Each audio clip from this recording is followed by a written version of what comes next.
Kini ang GMA Regional TV, One Mindanao.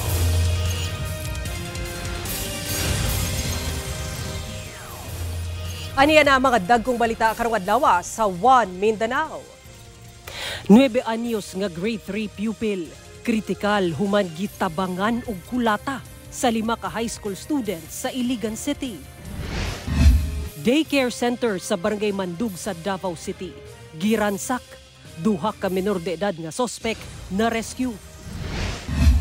3 ka miyembro sa MILF, patay ug laing 3 samdan human gipamusil sa Sharif Saidona Mustafa sa Maguindanao del Sur. Mga sospek, laing grupo sa MILF. Iring nga gipusil gamit ang marble gun sa Bukidnon. Luwas na human maoperahan. Tag-iya, pasakaan og kaso ang sospek nga silingan. 3rd Cagayan International Dragon Boat Fiesta Race 2025 nagmalampuson. Kinisubay sa selebrasyon sa Higalay Festival sa Cagayan de Oro City. Kini ang GMA Regional TV, One Mindanao. Mayong hapon Mindanao, ako si Sara Hilomen Velasco. Usak ka 9 anyos nga batang lalaki ang kritikal human matod pa gikulata sa 5 ka mga high school students sa Iligan City. Igo lang daw miuwang ang biktima sa laing 2 ka bata nga nag-away nga mao hinuoy gidumtan sa mga sospek. Ang detalye sa report ni James Paulo Yap. Critical karon ang kahimtang sa 9 anyos nga grade 3 pupil sa Maria Cristina Falls Elementary School sa Iligan City. Human kini gitabangan og kulata sa 5 ka mga high school students sa lugar niadtong adlawng Lunes sa milabay nga semana. Pauli na daw unta ang maong estudyante sa ilang balay dihang giatangan sa 5 ka mga batanon ug gikulata. Dili pa maklaro ang motibo sa pagpangulata. Nakauli pa ang biktima sa ilang balay ug dito na nagsugod ang taas nga hilanat niini ug nagsakit ang ulo nga gikatingad-an sa ginikanan niini. Dali nga gidala sa ospital sa Iligan City ug gi-refer kini sa mas dakong ospital sa Cagayan de Oro City tungod sa komplikasyon. Abtan to alas 6 sa hapon, pag kumakaon ng suka siya ma'am. Pag suka niya ma'am, pagkataod-taod, ningipik din ang ulo, sakit taw. Engko tao ikatulog ng na kay basig labad na sa ulo. Adlawng Miyerkules sa buntag, mauto siya ma'am nga magsige na siya anak siyang kuan, ulo. Siga na siyang ulo, pero wala na nang urag nang gahi siya ba. Sumala sa administrasyon sa Maria Cristina Falls Elementary School, nahugot gyud nilang gibawal ang bisan unsang paagi sa bullying sa sulod ingon man sa gawa sa eskwelahan. Apan wala gyud sila nasayod sa panghitabo tungod wala kunoy nag-report sa ilang opisina. Ang among information didto ra gyud namo nakuha sa Facebook ra gyud in tawon. Mo ra gyud na kay wala joy parent, igsuon or relative nga ni anhi diri sa eskwela nagpahibalo nga ingon ana di ay ang kanang hitabo. Basta ang kanang kuan advisor, wala jud kay balong. Miatubang na sa barangay ang 5 ka mga batanon nga giingong nangulata sa 9 anyos nga batang lalaki. Sumala sa barangay nga igo lang miuwang ang biktima sa laing 2 ka mga bata nga nag-away niya atong tungura. Ang dako na tong tsansa ni kung maulian tong bata kay katugin mo makatulugin sa kakulata. So maragya pero karon magpabilin sa kita nga ano bang dili pa kita makasure kinsa gisuspek wag kita. Sa karon nagpahigayon na sab kuno og investigasyon ang City Social Welfare and Development Office sa Iligan ug ang Iligan City Police Office. Desidido sa mga amahan sa biktima nga mopasaka og kaso sa mga nikulata sa iyang anak. Wala pa'y pahayag ang 5 ka mga gitudlong sospek. Ako si James Paulo Yap, One Mindanao. Atong sayron ang dugang pang mga balita sa Mindanao. Makauban nato si Cyril Chavez live sa Cagayan de Oro City. Cyril.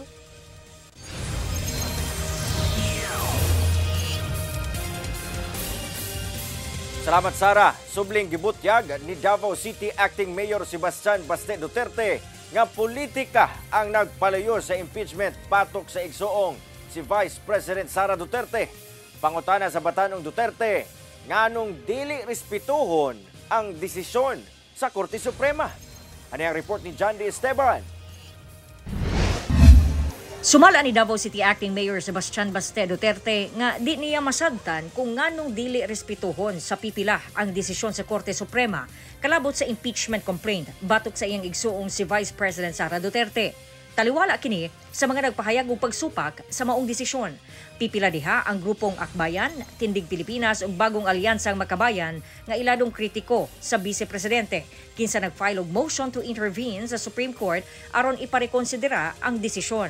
Kay numduman nga gihukmang unconstitutional sa Korte Suprema ang Articles of Impeachment sa House of Representatives tungod sa paglapas sa 1-year bar rule. Kinahanglan matud pa nga masunod ang due process sa impeachment. Sumala sa Korte Suprema, gi-archive sab kini sa Senado subay sa maong desisyon. Sa simula pa lang kasi talaga, it's purely political. Hindi ko lang maintindihan bakit hindi nila binibigyan ng respeto talaga yung en banc decision ng Supreme Court. And that's really a heavy, statement coming from the judiciary.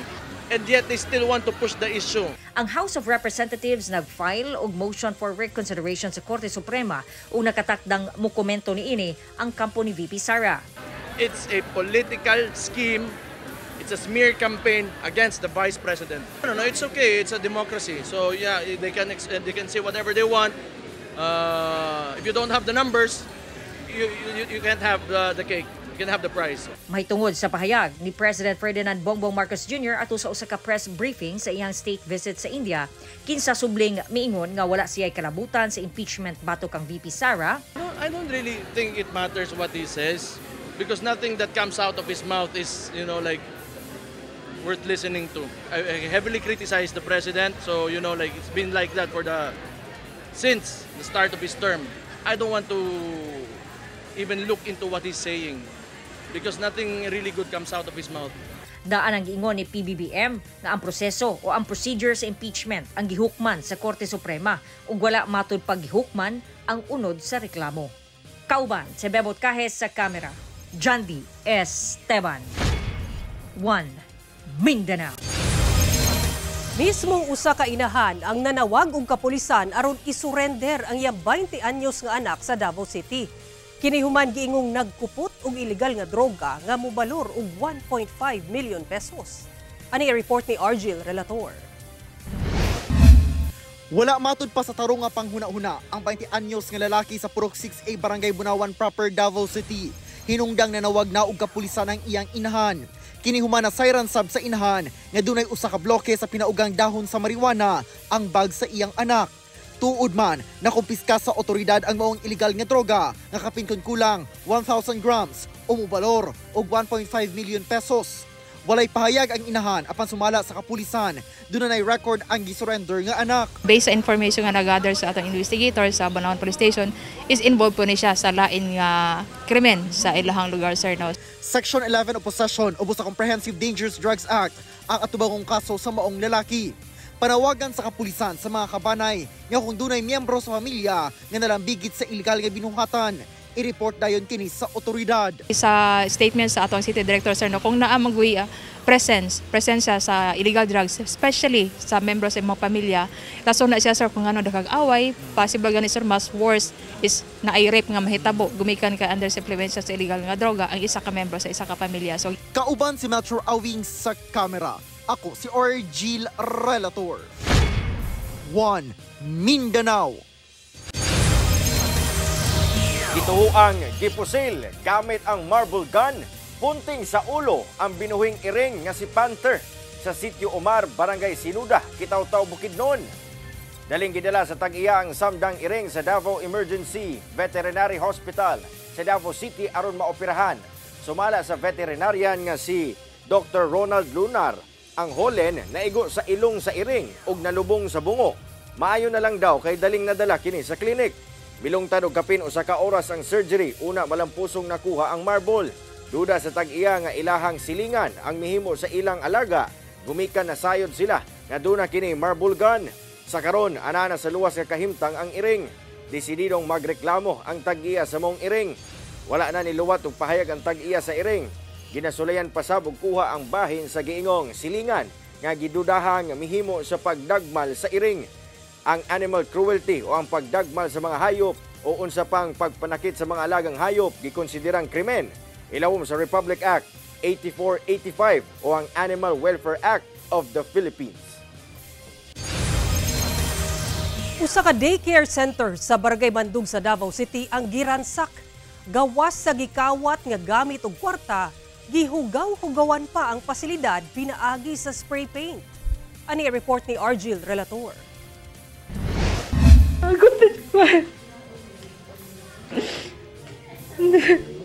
Kabasta sa nila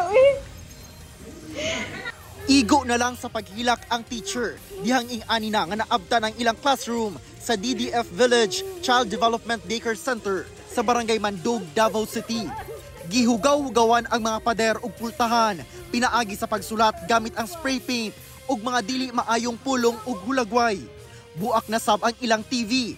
Nawala na sab ang ilang laminator machine ug 3,000 pesos nga class fan sa drawer. Migula sa investigasyon sa kapulisan, niagi ang mga kawatan sa likod nga pultahan sa classroom. Duha ka mga minor de edad nga lalaki ang na-rescue sa kapulisan, kinsa mao gitudlo nga suspect sa pagpangransak. Sumala sa kapulisan, miyembro sa gang ang duha. Nag-file to og kanang kaso for robbery with force upon things and malicious mischief against these two minors nga na-rescue nato sir nga involved sa pagransak ug kanang pagbandal sulod sa daycare center. Gisuta na sa kontraktor ang maong classroom aron ipailawom sa repair human gihatagan og pondo sa barangay. Repair and maintenance in the sense nga wala man tay osbon. Ang unsa lay mga raten, mga naguba, mga damage nga scan amo ilisan. Nibalhin sa Homeowners Association Office ang pupils nga mao'y temporaryo nilang classroom samtang ipahigayon ang repair. Kauban si Melchor Awing sa kamera. Ako si Argil Relator. 1 Mindanao.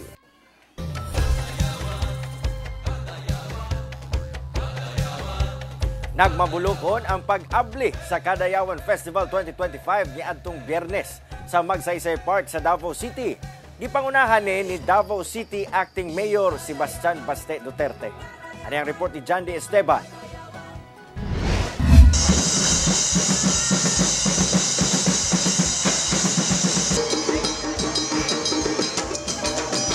Nagmabulukon ang pag-abli sa Kadayawan Festival 2025 sa Davao City niadtong Biyernes sa Magsaysay Park. Gisugdan ang selebrasyon sa nindot nga pasundayag nga nagpakita sa abundang ani ug kultura sa syudad. Highlight sa programa ang 11 ka tribo nga girepresenta sa mga kandidata sa hiyas sa Kadayawan ug mga deputy mayors. Ata Tribe, Bagubo Tagabawa, Bagubo Klata, Matig Salog, Obo Manovo, Iranun, Kagan, Maguindanao, Maranao, Sama ug Tausug.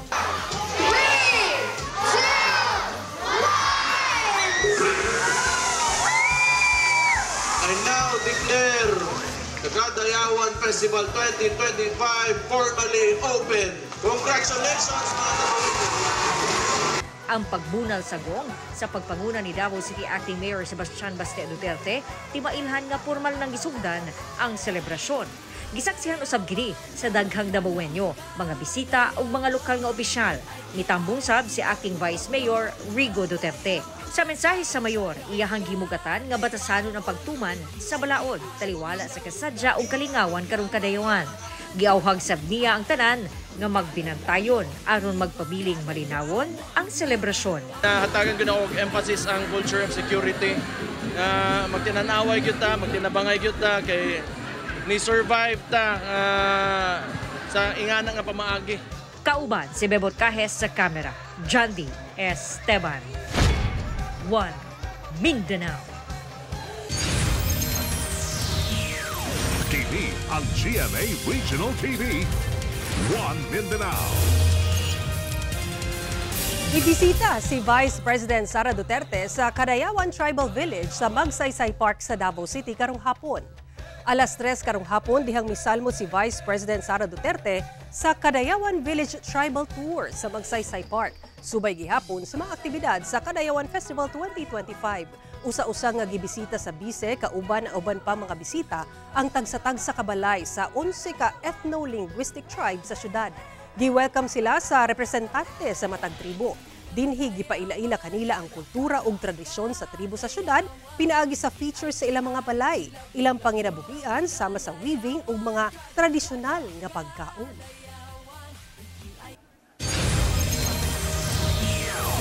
Tulo patay, samtang tulusab ang samdan ka mga sakay sa duha ka minivan, human gipamusil. Among minivan, iya sa usa ka grupo sa MILF sa Sharif Saidona Mustafa, Maguindanao del Sur. Ang sospek, laing grupo rasab sa MILF. Ang detalye sa report ni Efren Mamak. Tadtad sa mga igo sa balak kining duha ka itom nga minivan, human gipamusil sa kadalanan sa proper Linantangan Sharif Saidona Mustafa, Maguindanao del Sur, banda 8:40 sa buntag adlawng Domingo. Sa hitabo, tulo ka mga sakay sa maong minivan ang dead on the spot, samtang samdan ang laing tulo. Silang tanan, mga miyembro sa Moro Islamic Liberation Front kon MILF. Giila ang mga namatay nga si alias Haris, Ali Masadin ug Obama. Samtang samdan sila alias Akbar, Ham, lakip na si Malibuteng, ang commander sa 128th Base Command sa MILF. Gilayon kining dala sa ospital aron mapatambalan. Samtang nakasibat ang mga namusil nga matud pa, laing grupo sa MILF ubos sa 118th Base Command.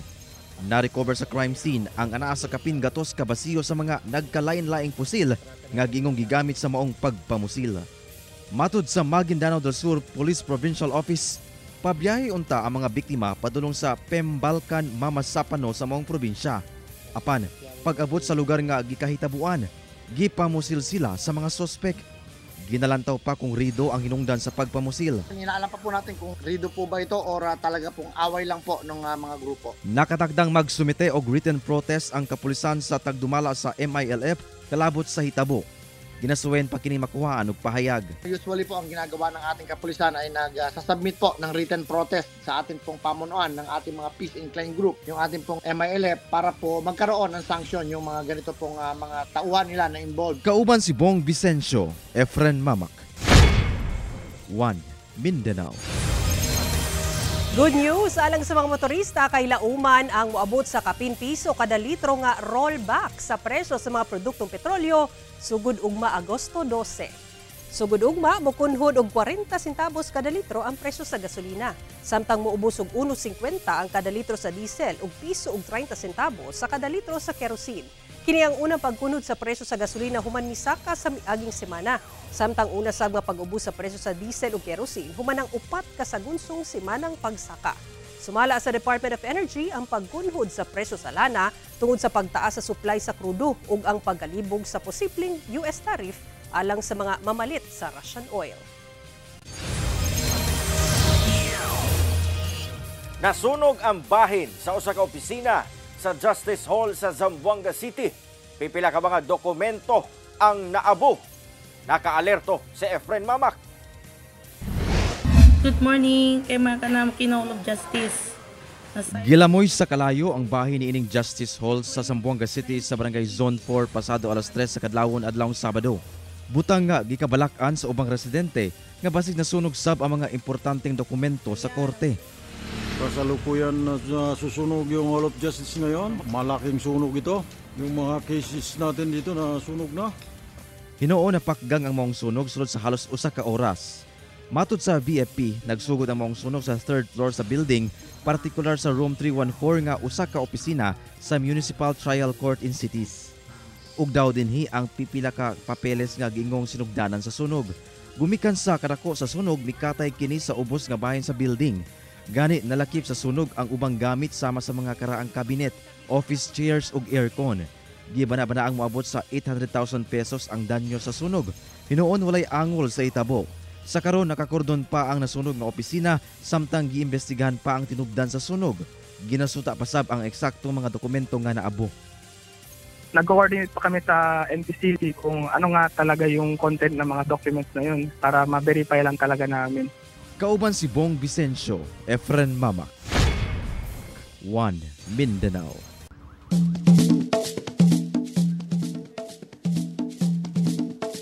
Third Cagayan International Dragon Boat Fiesta Race 2025 kasubay sa selebrasyon sa Higalaya Festival na himong malampuson.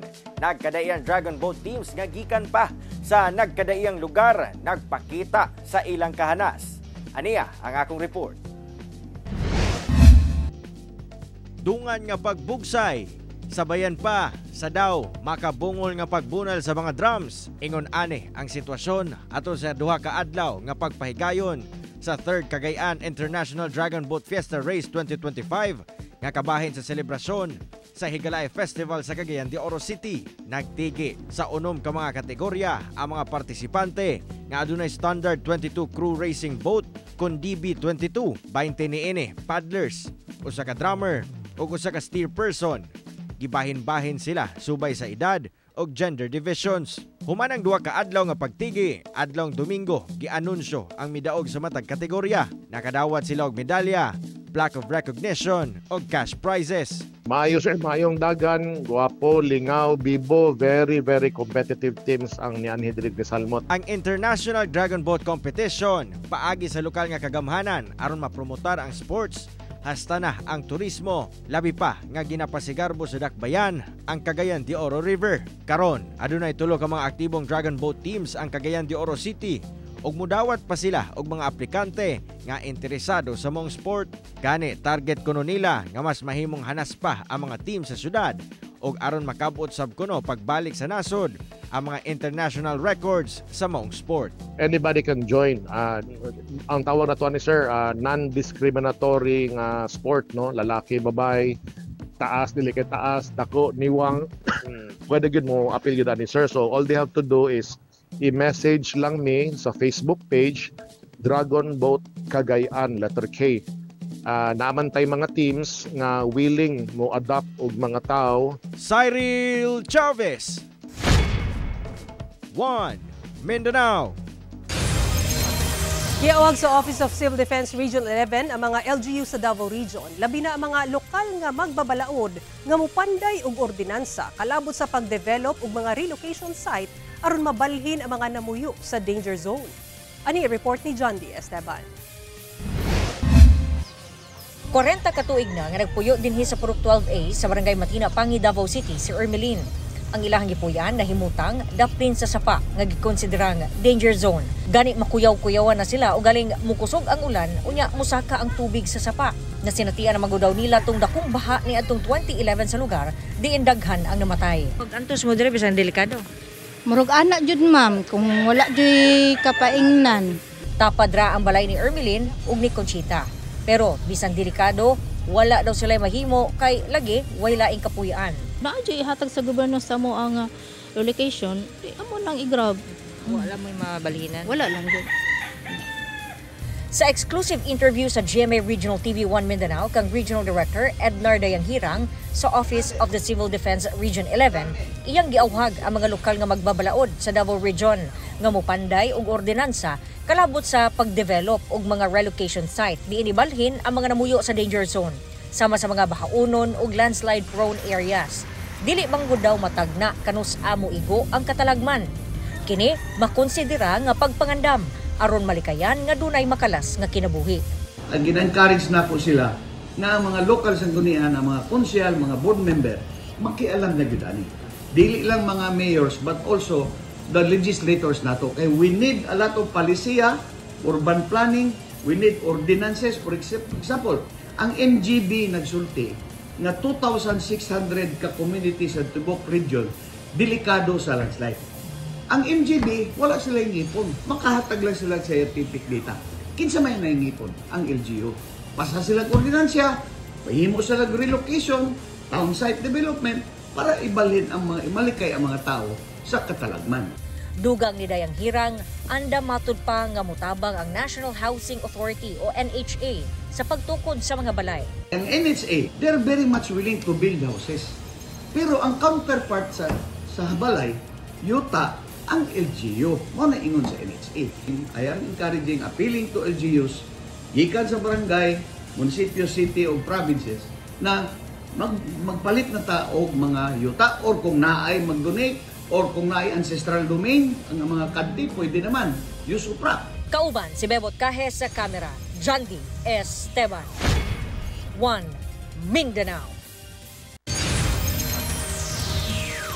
Kini ang GMA Regional TV 1 Mindanao. Ginagsa ang uling adlaw sa voter registration sa Davao City kagahapon. Kasagaran sa mga buot magparehistro, mga batan-on nga gikan pa sa langyong lugar. Ani report ni John D. Esteban. Gidagsa sa mga buot magparehistro ang wahing adlaw sa voters registration alang sa barangay and Sangguniang Kabataan Elections o BSKE karong Disyembre gawas sa opisina sa COMELEC sa Magsaysay Park sa Davao City niadtong Domingo, Agosto 10. Kadaghanan sa mga nilinya, mga batan-on sama sa 17 anyos nga si Eliza. Kinsa sayo nilinya gawas sa COMELEC office sa wa pa nagsugod ang registration.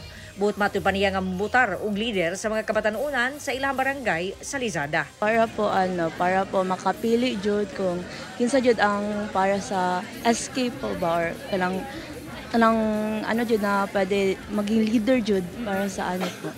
Bibiyahe sab gikan Pamarilog proper ang grupo ni Lawrence aron moapas sa uwahing adlaw sa registration human nakabakante sa oras. Para sa ako ma'am kanang makatabang mi sa among barangay, ma'am.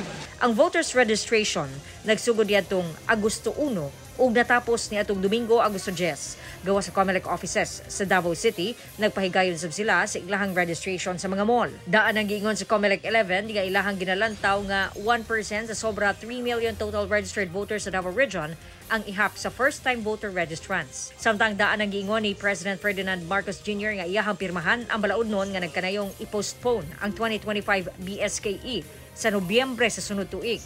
Sukwahi kini sa sulti ni COMELEC Chair George Garcia nga ipalaps into law sa August 14. Kini aron makatutok matud pa ang gobyerno sa labing unang Bangsamoro Autonomous Region in Muslim Mindanao parliamentary elections karong October 13. Kauban, si Bebot Cajes sa kamera. John D. Esteban, 1 Mindanao. Dili gyud ikalalis ang atong pinalanggang Mindanao daghan og ikadalit. Mapamabulo kong kultura, lami ang pagkaon ug makahinganghang suruyanan anaka na sa gitawag nga Land of Promise ang Mindanao. Busa atong suruyon ang atong isla, one place at a time.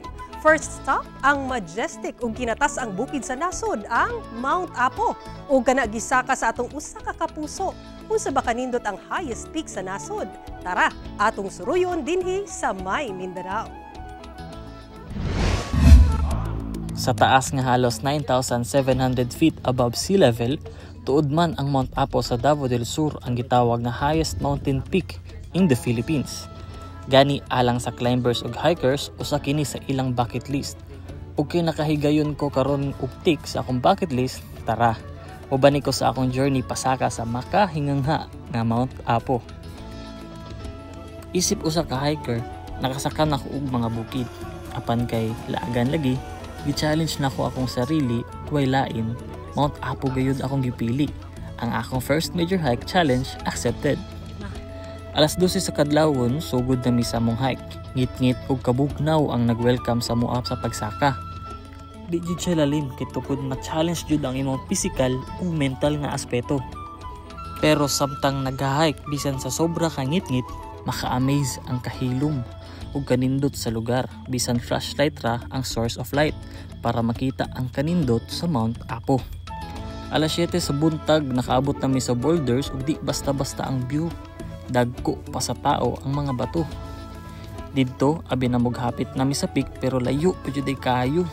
Nagtapok-tapok mi sa rock tower kadali para mangapi ug rest kay grabe kayo katugnaw jud sa taas. After 30 minutes, nagsugod na migsaka. Samtang gasaka sa boulders, sugaton pug ka sa isog nga baho sa sulfur. Maong need jud nimo magmask. Paduol lami sa peak, nagahinay-hinay pud og kabugnaw. Apan naabtan mi og kusog nga hangin sa taas. Pero way back-out ay, saka gyapon kay panagsa lang jud ni. Andod sa naabot jud namo ang peak sa Mount Apo. Di jud basta-basta si Mount Apo, pero worth it ang tanang kakapoy ug kalisod sa pagsaka. Daliman kag nasaka na ako ang pinakataas ka peak sa Pilipinas. Best experience jud. Bisan sa kalisod, kung pasakaon kog balik, why not? Sa buot mo saka sa Mount Apo, kailangan andam jud mo physically ug mentally. Ako si Daniel Jormelesio ug this is my Mindanao. kato mga uling balita sa Mindanao karong adlaw. Mamahimo ninyo kini makita pag-usapin agi sa pagbisita sa official website sa GMA Regional TV o bisita ang mga official YouTube channel ug i-click ang subscribe button para sa pinakawalahing balita. Daghang salamat sa atong mga kapuso sa Mindanao nga nagalantaw kanambog sa atong mga kapuso abroad. Padayon lang sa pagtutok sa mga lokal nga balita matag adlaw tungod sa GMA Regional TV, Local News Matters. Kami ang GMA Regional TV 1 Mindanao, tibok persa para sa mas dakong misyon ug mas halapad nga pagserbisyo sa nasod.